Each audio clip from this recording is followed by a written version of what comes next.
Singapore കപ്പലിൽ നിന്ന് ശാരീരിക അസ്വാസ്ഥ്യത്തെ തുടർന്ന് ജീവനക്കാരനെ കൊച്ചിയിൽ ആശുപത്രിയിലേക്ക് മാറ്റി. എണ്ണ ടാങ്കർ ഈഗിൾ വെറാക്രൂസിലെ ജീവനക്കാരനെയാണ് നാവികസേന മാറ്റിയത്. INS ഗരുഡയിലെ ഇന്ത്യൻ നാവികസേനയുടെ സീക്കിംഗ് ഹെലികോപ്റ്റർ ഉപയോഗിച്ചാണ് രക്ഷാപ്രവർത്തനം നടത്തിയത്. രോഗിയെ ഒഴിപ്പിക്കുന്നതിൽ സഹായിക്കുന്നതിനായി INS ശാരദയും വഴിതിരിച്ചുവിട്ടു. ഡാനി പോൾ വിവരങ്ങളുമായി. ഡാനി, എന്താണ് സംഭവിച്ചത്? എങ്ങനെയായിരുന്നു രക്ഷാപ്രവർത്തനം? ഇന്ന് വളരെ അടിയന്തര ഒരു സന്ദേശം ഇന്ത്യൻ നാവികസേനയ്ക്ക് ലഭിക്കുകയായിരുന്നു.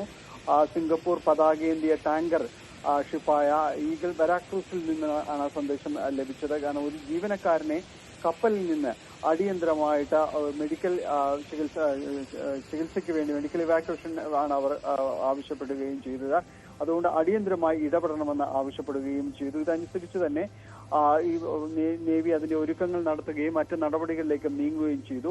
അതായത് കടലിലുള്ള INS ഗരുഡയിൽ നിന്ന് ഇന്ത്യൻ നാവികസേനയുടെ ഹെലികോപ്റ്ററാണ് ഉടൻ ഇവിടേക്ക് ദൗത്യത്തിന് വേണ്ടി പുറപ്പെട്ടത്. അതോടൊപ്പം തന്നെ ഇതിൽ ഏതെങ്കിലും രീതിയിലുള്ള ഒരു സഹായ കൃത്യങ്ങൾക്ക് വേണ്ടിയായിട്ട് INS ശാരദയും ഈ വഴിയിലേക്ക്, അതായത് വെറാക്രൂസ് എന്ന കപ്പൽ സ്ഥിതി ചെയ്യുന്നിടത്തേക്ക് ആ ഭാഗത്തേക്ക് വഴിതിരിച്ചു വിടുകയും ചെയ്തു. അവർക്ക് നേരിട്ട ഒരു വലിയ വെല്ലുവിളി എന്ന് പറയുന്നത് വലിയ മഴയാണ് പുറങ്ങളിലെല്ലാം തന്നെ ലഭിക്കുകയും ചെയ്യുന്നത്.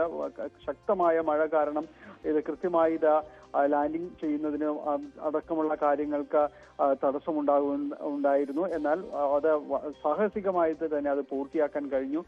രോഗിയെ കൃത്യമായിട്ട് തന്നെ ഇവിടെ നിന്ന് ഹെലികോപ്റ്ററിലേക്ക് എത്തിക്കുന്നതിനും അതിനുശേഷം തന്നെ INS ഗരുഡയിലേക്ക് ഹെലികോപ്റ്റർ എത്തുന്നു, തുടർ ചികിത്സ നൽകുന്നു. അതിനുശേഷം ഇപ്പോൾ കൊച്ചിയിലെ സ്വകാര്യ ആശുപത്രിയിലേക്ക് വിദഗ്ധ ചികിത്സയ്ക്ക് വേണ്ടി മാറ്റിയിരിക്കുകയും ചെയ്യുന്നു. ഏതായാലും ഈ ഒരു സമയത്ത് സാഹസികമായ ഒരു ദൗത്യം തന്നെയാണ് നാവികസേന ഏറ്റെടുക്കുകയും അത് പൂർത്തിയാക്കുകയും ചെയ്തത്.